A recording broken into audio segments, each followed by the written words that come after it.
The clock on the restaurant wall showed 6:30 p.m. and Isabella knew the evening rush was about to begin. She tied her black apron tighter around her waist and checked her reflection in the small mirror by the staff entrance. Her dark hair was pulled back in a neat bun, and her white shirt was crisp and clean. She looked professional, just like management wanted, but inside she felt tired. Not the kind of tired that comes from a long day, but the deep exhaustion that settles in your bones when you've been doing something that doesn't fit who you really are. The restaurant where Isabella worked was called the Golden Room. It was one of those fancy places in downtown Chicago where a single plate of food could cost more than what she made in a day. The walls were covered in expensive artwork. Crystal chandeliers hung from the ceiling, and in the corner sat a beautiful black piano that no one ever played during dinner service. The customers were all wealthy business people, politicians and celebrities who came here to see and be seen. Isabella had been working here for almost 4 years now. She knew exactly how to balance 3 plates on one arm, could remember complicated drink orders without writing them down, and had perfected the art of being invisible when customers wanted privacy, and attentive when they needed something. She was good at her job, really good. Her manager often praised her work, and the other servers came to her for advice. But every morning when she woke up, she felt like she was putting on a costume for a play she never auditioned for. The truth was, Isabella had never planned to be a waitress. Growing up in a small apartment on the south side of Chicago, she had dreamed of something completely different. Her mother, Rosa, had worked 2 jobs to pay for Isabella's piano lessons when she was little. Every Tuesday and Thursday after school, Isabella would walk 6 blocks to Mrs. Chen's house for her lesson. Mrs. Chen was an elderly woman who had once played with the Chicago Symphony Orchestra. She saw something special in Isabella right away. "You have musician hands," Mrs. Chen used to say, holding Isabella's small fingers up to the light. "But more importantly, you have a musician's heart. When you play, people will feel what you feel." Isabella spent her teenage years practicing for hours every day. While other kids were hanging out at the mall or going to parties, she was learning complicated pieces by Mozart and Beethoven. She won several local competitions and even got a scholarship to study music at a community college. Her teachers said she had real talent, the kind that could take her places, but life had other plans. During Isabella's second year of college, her mother got sick. Really sick. The medical bills started piling up, and someone had to work to pay for rent, food, and medicine. Isabella's younger brother, Tony, was still in high school, so she made the decision to drop out of college and find a full-time job. She told herself it would just be temporary, maybe a year or 2 until things got better. That was 6 years ago. Her mother's health had improved, thank God, but the bills never stopped coming. Tony had graduated high school and was working at a grocery store, but he didn't make much money either. Isabella had become the main breadwinner for their small family, and the weight of that responsibility sat heavy on her shoulders every single day. The Golden Room paid well, especially with tips. On a good night, she could make more money than many people with college degrees. The customers might be demanding and sometimes rude, but the money was steady. She had health insurance, something her mother desperately needed. She even managed to save a little bit each month, though she wasn't sure what she was saving for anymore. The hardest part wasn't the long hours on her feet or dealing with difficult customers. It was walking past that piano every single shift. It was a Steinway Grand, probably worth more than Isabella would make in 5 years. Sometimes, late at night when she was cleaning up after the last customers had left, she would stop and look at it. Her fingers would twitch, remembering the feel of keys beneath them. She wondered if she even remembered how to play anymore. Isabella's co-workers didn't know about her musical background. As far as they knew, she was just another server trying to make ends meet in an expensive city. She had learned to keep that part of herself hidden. What was the point of talking about dreams that felt impossible now? It would just make the daily routine of taking orders and carrying plates feel even more like a betrayal of who she used to be. Tonight felt different, though. Maybe it was the way the light caught the piano as she walked past it. Or maybe it was because she had woken up from a dream where she was playing for a packed concert hall. But something was stirring inside her, a restlessness she hadn't felt in years. She tried to push the feeling down as she approached her first table of the evening. "Good evening," she said with her practiced smile. "Welcome to the Golden Room. Can I start you off with something to drink?" The couple at the table barely looked up from their phones. The man ordered an expensive bottle of wine without even asking the price. The woman wanted still water with exactly 3 ice cubes, no more, no less. Isabella wrote it all down, smiled, and walked away. Just another ordinary evening serving people who had everything she had once dreamed of having. But as she passed the piano again, something made her stop. She glanced around to make sure no one was watching, then quickly pressed one key, middle C. The note rang out clear and true in the busy restaurant, and for just a moment Isabella forgot where she was. She forgot about the tables waiting to be served and the bills that needed to be paid. For one brief second, she remembered what it felt like to be the girl with musician hands and a musician's heart. She quickly pulled her hand away and continued to the kitchen, but something had awakened inside her. Something she thought was dead and buried was stirring back to life. She didn't know it yet, but this night would change everything. The Golden Room was packed tonight. Isabella weaved between tables, carrying plates of expensive food and bottles of wine that cost more than her monthly rent. The usual crowd was there: business executives making deals over dinner, wealthy couples celebrating anniversaries, and a few local celebrities who liked to be seen at the city's most exclusive restaurant. At table 12 sat Mr. Richardson, a real estate mogul who came in every Friday night. He always ordered the same thing: a rare steak and the most expensive wine on the menu. He was also known for being incredibly rude to the staff. Isabella had served him dozens of times, and he had never once said please or thank you. Tonight he seemed particularly angry about something. "This steak is overcooked," he barked, not even looking up at Isabella when she approached his table. "I specifically said rare. This is medium. Are you people deaf?" Isabella looked at the steak. It was perfectly cooked, exactly how he always ordered it. She had been working here long enough to know that Mr. Richardson just liked to complain. Sometimes she wondered if making servers feel bad was some kind of twisted hobby for him. "I'm so sorry, sir," Isabella said calmly. "I'll have the kitchen prepare another one right away." "You're sorry?" Mr. Richardson's voice got louder. Other customers started looking over. "Sorry doesn't fix my ruined dinner. I have important business to discuss, and now my entire evening is disrupted because your kitchen staff can't follow simple instructions." Isabella felt her cheeks burn, but she kept her professional smile. "Of course, sir. I'll speak to the manager and make sure everything is perfect with your new order." As she reached for the plate, Mr. Richardson grabbed her wrist. Not hard enough to hurt, but firmly enough to stop her. Maybe if you people paid attention instead of daydreaming about whatever it is servers think about, these mistakes wouldn't happen. Something inside Isabella snapped. For 4 years she had swallowed her pride, smiled through insults, and pretended that she didn't have feelings. She had let people like Mr. Richardson treat her like she was invisible, like she didn't matter. But tonight, after touching that piano key and remembering who she used to be, she couldn't do it anymore. She gently pulled her wrist free and looked Mr. Richardson straight in the eyes.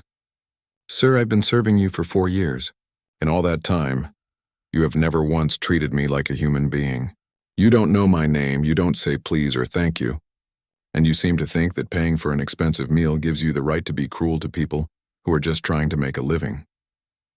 The restaurant had gone quiet. Other customers were staring now, some with their phones out recording what was happening. Isabella's manager, David, was rushing over from across the room with a panicked look on his face. "Isabella," David said in a warning tone, "perhaps we should take this conversation to the back." But Isabella wasn't finished. Years of frustration and buried dreams were bubbling up inside her. "You know what, Mr. Richardson? I have a college degree. I was studying music before I had to drop out to take care of my sick mother. I've won piano competitions. I've performed in recitals. I'm not just some nobody who brings you food. I'm a person with talents and dreams and feelings. And so is every other server in this restaurant." Mr. Richardson's face was red now. He wasn't used to being spoken to this way, especially not by someone he considered beneath him. "How dare you speak to me like that? Do you know who I am? I could have you fired with one phone call." David was sweating now. "Isabella, please, Mr. Richardson, I'm so sorry about this. She's normally one of our best." "It's fine, David," Isabella said, her voice surprisingly calm now that she had said what needed to be said. "Mr. Richardson is right. He probably can have me fired with one phone call. But you know what? Some things are more important than keeping a job where you have to pretend you don't have any dignity." She untied her apron and set it on the table next to the perfectly cooked steak. I quit. The restaurant was completely silent now. You could hear the soft jazz music playing in the background and the gentle clinking of wine glasses, but no one was talking. Everyone was watching this ordinary waitress stand up to one of the city's most powerful men. Isabella started walking toward the employee entrance, but something made her stop.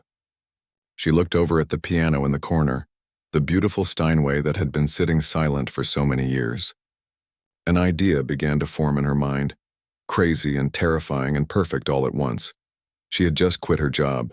She had probably just ruined her chances of getting another job at any decent restaurant in the city. Her family needed her income, and she had no idea how she was going to pay next month's rent. But for the first time in 6 years, she felt truly alive. Without really thinking about what she was doing, Isabella walked over to the piano. She pulled out the bench and sat down. Her hands were shaking as she placed them on the keys. She couldn't remember the last time she had played in front of other people.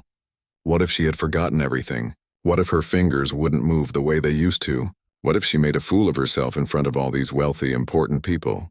But then she thought about Mrs. Chen, her old piano teacher. "When you play, people will feel what you feel," she used to say. Right now, Isabella felt everything. Years of suppressed dreams, frustration at being treated like she didn't matter, sadness for all the music she had never played, and underneath it all, a fierce joy at finally being true to herself again. She began to play. The first notes were soft and tentative, but they were perfect. Her muscle memory kicked in, and suddenly her fingers were dancing across the keys like they had never stopped. She started with a piece by Chopin, one she had learned when she was 16 and had never forgotten. The melody filled the restaurant, beautiful and haunting and completely unexpected. The customers who had been filming her confrontation with Mr. Richardson kept their phones out, but now they were recording something magical instead of scandalous. Even Mr. Richardson had stopped complaining and was staring at the piano in shock. Isabella closed her eyes and let the music carry her away. She forgot about the watching crowd, forgot about her empty bank account, forgot about everything except the feeling of coming home to herself after years of being lost. This was who she really was, not a waitress, not someone whose job it was to smile and take abuse from rude customers, but a musician with something beautiful to share with the world. When the piece ended, there was absolute silence for a moment. Then someone started clapping, and then someone else joined in, and then the entire restaurant erupted in applause. The applause washed over Isabella like warm rain after a drought. She opened her eyes and saw something she had never seen in her 4 years of working at the Golden Room. Every single person in the restaurant was looking at her with genuine appreciation. Not the polite acknowledgement she got when she refilled water glasses or brought the check, but real recognition of something beautiful. Her hands were still resting on the piano keys, trembling slightly from the adrenaline and the emotion of playing again after so many years. She had forgotten how it felt to share music with other people, how it created this invisible bridge between her heart and theirs. For a moment, she just sat there, overwhelmed by the feeling of being truly seen for who she was. "That was incredible," said a woman at the table closest to the piano. She was probably in her 50s, elegantly dressed with kind eyes that were bright with tears. "I've never heard Chopin played so beautifully outside of a concert hall." Isabella felt her cheeks warm. "Thank you," she managed to say. Her voice sounded strange to her own ears, like she was remembering how to speak after being silent for years. "Play something else," called out a man from across the room. Soon other voices joined in, asking for more music. Isabella looked around the restaurant and saw faces she had served hundreds of times. But tonight they were seeing her as a person, not just as the girl who brought their food.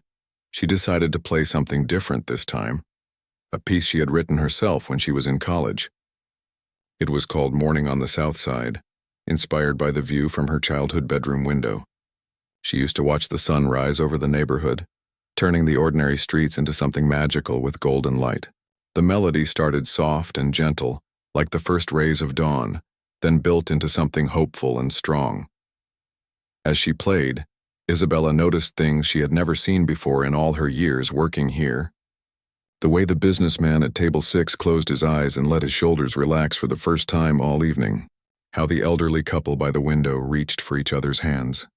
Even the kitchen staff had gathered in the doorway to listen, their usual dinner rush forgotten. But the most surprising reaction came from Mr. Richardson. The man who had been so cruel just minutes before was sitting perfectly still, staring at the piano with an expression Isabella couldn't quite read. When she finished the piece, he was the first to clap.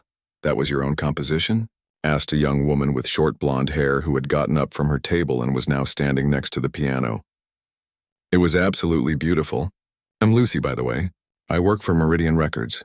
Isabella's heart skipped a beat. Meridian Records was one of the biggest music labels in Chicago. She had heard of them when she was still studying music, but that felt like a lifetime ago now. "You work in music?" Isabella asked, hardly daring to believe what was happening. Lucy nodded. "I'm an A&R representative. That means I'm always looking for new talent." "And what I just heard?" She shook her head in amazement. "Do you have any recordings? Have you performed professionally?"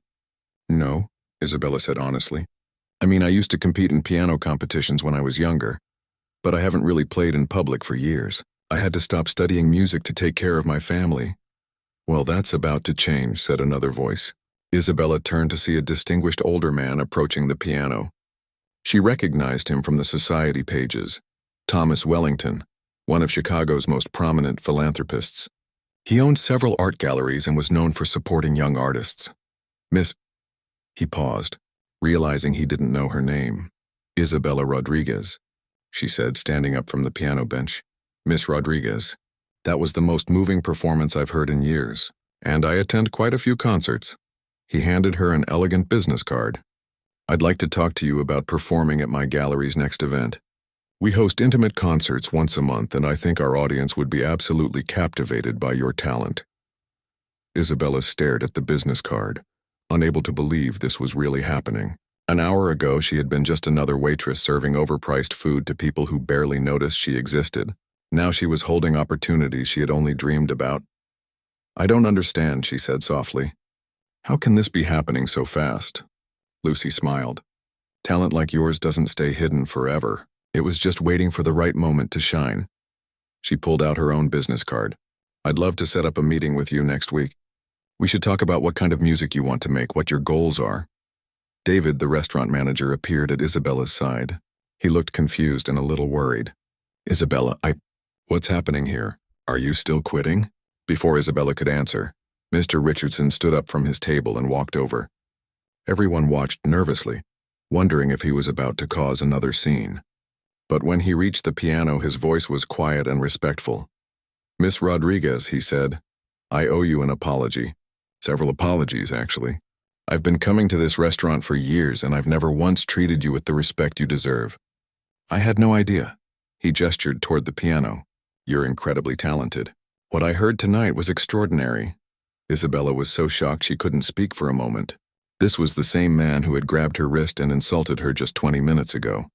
Mr. Richardson continued, "I've been in business for 30 years, and I've learned that the most successful people are those who can recognize talent and opportunity when they see it. What happened here tonight? Your music, your courage to stand up for yourself. That's the kind of strength and authenticity that the world needs more of." He reached into his jacket and pulled out a checkbook. "I'd like to make a donation to help you get back into music. Call it an investment in someone who deserves a chance to share their gift with the world." Isabella watched in amazement as he wrote out a check. When he tore it off and handed it to her, she nearly fainted. It was enough money to cover her family's expenses for 6 months. "I can't accept this," she said, even though her hands were shaking as she held the check. "This is too much." "It's not nearly enough to make up for how I've treated you," Mr. Richardson said. "But it's a start. Use it to buy yourself some time to pursue your music without worrying about Ying bills. The restaurant was buzzing now with excitement and conversation. Other customers were approaching the piano, asking Isabella about her background, complimenting her performance, and some were even taking pictures with her. She felt like she was in a dream, like she might wake up any moment and find herself back in her uniform, carrying plates and pretending to be invisible. But this was real. The check in her hand was real. The business cards were real. The feeling of joy and possibility flowing through her veins was the most real thing she had felt in years. "So," David asked again, "are you still quitting?" Isabella looked around the room at all the faces watching her with interest and respect. Then she looked at the piano where she had just rediscovered herself.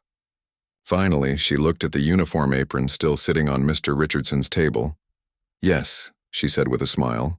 "I'm definitely still quitting, but I think I'm about to start something much better." The next morning, Isabella woke up in her small apartment and wondered if the previous night had been a dream.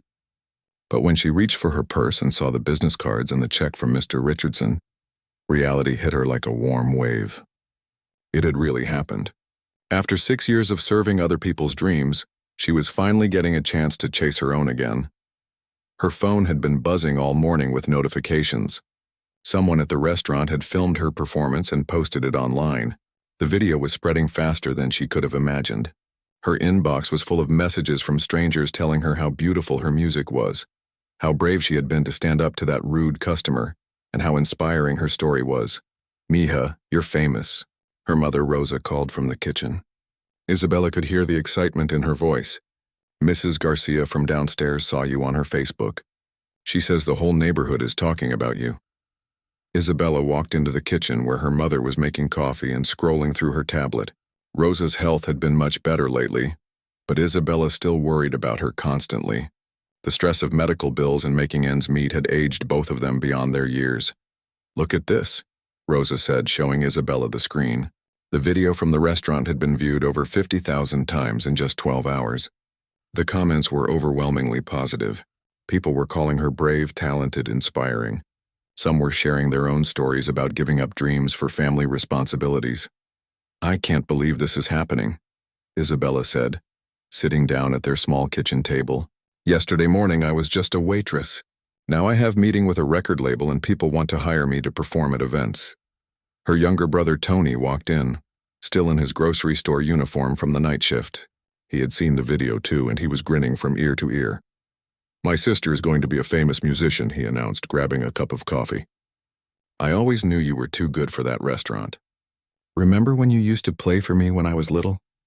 I would fall asleep every night listening to you practice." Isabella smiled, remembering those days. Even when times were hardest, even when they didn't have much money for anything extra, music had been the one thing that kept their family together. She used to play lullabies for Tony when he had nightmares and cheerful songs when their mother was feeling sad about their father leaving. "What are you going to do now?" Rosa asked. "Are you really going to quit the restaurant for good?" It was a fair question. The money from Mr. Richardson would help for a while, but it wouldn't last forever. Isabella had responsibilities. Her family depended on her income. Could she really risk everything on the chance that her musical career might work out? Before she could answer, her phone rang. It was Lucy from Meridian Records. "Isabella, I hope I'm not calling too early." Lucy's voice was excited. "I've been thinking about you all night. I've also seen the video that's going around online. The response has been incredible." "It's not too early," Isabella said. "I've been awake for hours. I'm still trying to process everything that happened." "Well, process this," Lucy said. "I spoke to my boss this morning and we'd like to offer you a development deal. Nothing huge to start with, but it would give you some financial support while you work on new material and start performing regularly. Are you free to come in this afternoon to discuss it?" Isabella's heart was racing. A development deal with a real record label. 6 months ago, she couldn't have imagined such a thing was possible. "Yes," she said. "Yes, I'm absolutely free." After she hung up, the kitchen was quiet for a moment. Rosa and Tony were both staring at her with hopeful expressions. "That was the record label," Isabella said slowly. "They want to offer me a deal." Rosa's eyes filled with tears. "Mija, this is what we've been praying for. All those years of sacrifice, all those nights you came home tired from the restaurant, but still played piano for us before bed. It's finally happening." But Isabella was thinking about the practical side of things. What if it doesn't work out? What if I'm not good enough? What if people lose interest and I end up with no job at all? Tony set down his coffee cup and looked at his sister seriously. "Isabella, do you remember what you told me when I was afraid to try out for the high school basketball team? You said that the only real failure is not trying at all. You said that even if I didn't make the team, I would know I gave it my best shot." Isabella did remember that conversation. Tony had been so nervous about the tryouts, convinced he wasn't good enough to compete with the other players. "You made the team," she said with a small smile. "Because you believed in me," Tony replied. "Now it's time for you to believe in yourself. Besides," he grinned, "I got a promotion at the store last week. I'm going to be assistant manager. I can help with expenses while you get your music career started. Rosa nodded eagerly. And my health is so much better now. I could even get a part-time job if we need extra money. We're a family, Isabella. We support each other. You've been taking care of us for years. Now let us take care of you. Isabella felt tears in her own eyes now. She had been so focused on being responsible, on making sure her family was safe and provided for, that she had forgotten what it felt like to have people believe in her dreams. That afternoon, she walked into the Meridian Records office wearing her best dress, the one she usually saved for special occasions like Christmas or Tony's graduation. The building was sleek and modern, with gold records hanging on the walls and photos of famous musicians everywhere. Lucy met her in the lobby and gave her a tour of the facilities. They had recording studios with equipment worth more than Isabella had ever earned in a year, practice rooms with beautiful pianos, and offices where creative people worked to help artists share their music with the world. The development deal is straightforward, Lucy explained as they sat in a conference room overlooking the city.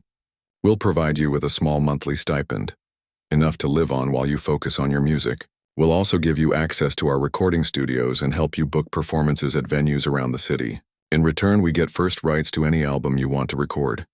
Isabella read through the contract carefully.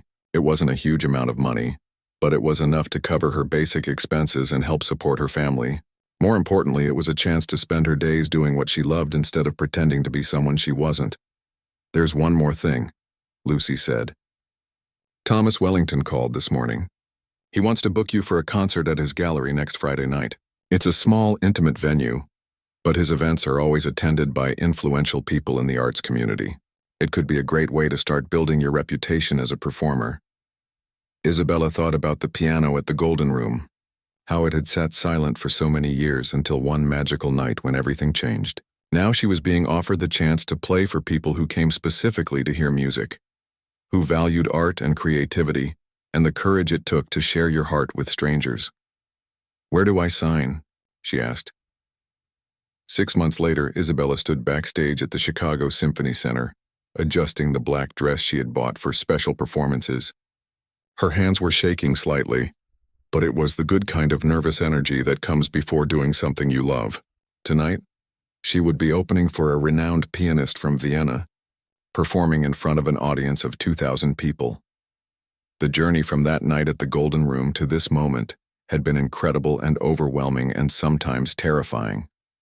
Her first performance at Thomas Wellington's gallery had gone beautifully, leading to more bookings at similar venues around the city.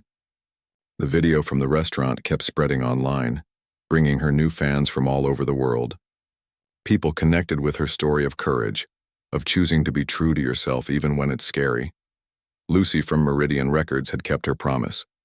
The development deal had given Isabella the financial freedom to focus entirely on her music. She had spent the last few months writing new songs, practicing for hours every day and learning how to perform for different types of audiences. Some nights she played in intimate jazz clubs where people sat close and listened to every note. Other evenings she performed at corporate events or wedding receptions, adapting her style to fit the mood of the room. But tonight was different. Tonight was the biggest stage she had ever performed on, and she was both excited and terrified. 5 minutes, Miss Rodriguez, the stage manager called out. Isabella took a deep breath and thought about everything that had led to this moment. Her family was in the audience tonight, sitting in the third row. Rosa had bought a new dress for the occasion and had been talking about it for weeks. Tony had requested the night off from his job, which he almost never did. Even Mrs. Chen, her childhood piano teacher who was now in her 80s, had come to hear her perform. The most surprising audience member was Mr. Richardson. After their confrontation at the restaurant, he had become one of Isabella's biggest supporters. He attended many of her performances and had even started a small foundation to help young musicians from working-class families pursue their dreams. Tonight he was sitting with several other business leaders who had become patrons of the arts after hearing Isabella's story. You ready for this? Lucy appeared backstage carrying a bouquet of flowers. I have some news that might make you even more nervous, but in a good way. Isabella laughed. I don't think I can handle being more nervous than I already am. There's a representative from Carnegie Hall in the audience tonight, Lucy said with a huge grin. They're considering you for their Emerging Artists series next year. If tonight goes well, you could be performing in New York within 6 months. Carnegie Hall. Isabella had dreamed about that stage since she was a little girl taking lessons in Mrs. Chen's living room. It seemed impossible that it could actually happen. No pressure or anything, she joked, but her heart was racing with excitement. The stage manager appeared again. "You're on, Miss Rodriguez." Isabella walked out onto the stage and was momentarily overwhelmed by the size of the audience. The lights were bright, but she could see faces in the first few rows, including her family's proud expressions. She sat down at the beautiful grand piano and adjusted the bench to the right height. "Good evening," she said into the microphone. Her voice was clear and confident. Nothing like the nervous waitress who used to apologize for things that weren't her fault. "My name is Isabella Rodriguez, and I want to tell you a story about the night that changed my life." She began to play the same Chopin piece she had performed that evening at the Golden Room. But this time it was different. Months of practice and performance had deepened her understanding of the music. She played with more confidence, more emotional depth, more of herself in every note. As the melody filled the concert hall, Isabella thought about all the people who had believed in her along the way. Mrs. Chen, who had seen something special in a young girl from the South Side, her mother and brother, who had sacrificed their own comfort to support her dreams and then supported them again when she was brave enough to chase them, Lucy and Thomas Wellington, and even Mr. Richardson, who had recognized her talent and given her opportunities to share it with the world. But most importantly, she thought about that moment when she had touched the piano key at the restaurant and remembered who she really was. All those years of serving other people, she had thought she was giving up her dreams, but really she had been learning about hard work, about treating people with kindness, about the value of persistence and grace under pressure. All of those experiences had made her a better musician and a stronger person. When the Chopin piece ended, the applause was thunderous. Isabella smiled and began her next song, one of her own compositions about finding your way home to yourself. She had performed it dozens of times now, but tonight felt special. Tonight she wasn't just playing for the audience in front of her. She was playing for everyone who had ever felt trapped in a life that didn't fit. Everyone who had given up on their dreams because responsibilities got in the way. Everyone who wondered if it was too late to start over. The music soared through the concert hall, beautiful and hopeful and triumphant. In the audience, people were moved to tears by the raw emotion in Isabella's performance. Her mother was crying with pride.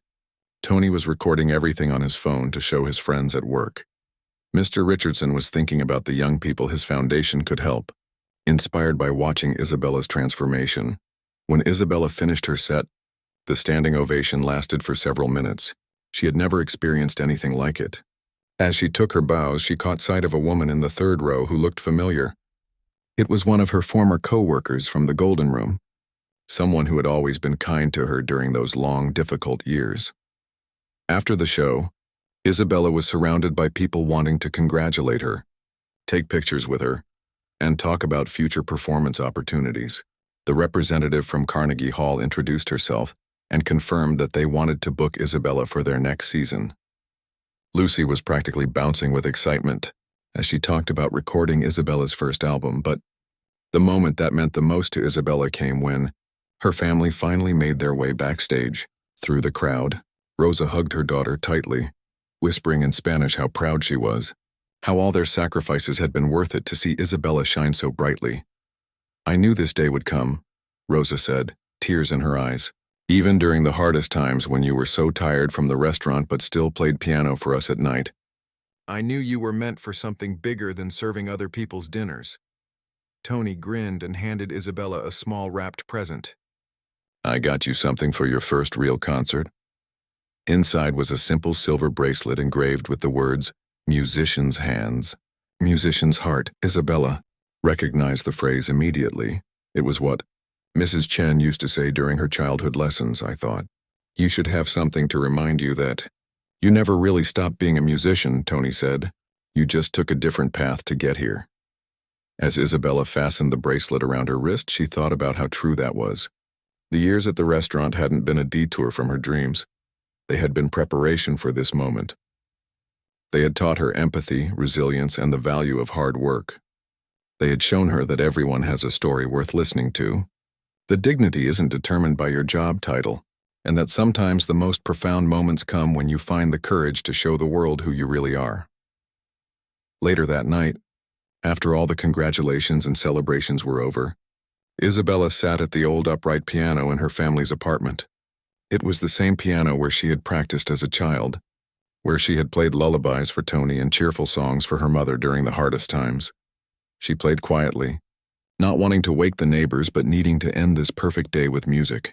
As her fingers moved across the familiar keys, she thought about how different her life was now compared to 6 months ago, but how she was still fundamentally the same person, someone who believed in the power of music to connect people, to heal wounds, to remind everyone that they are more than their circumstances.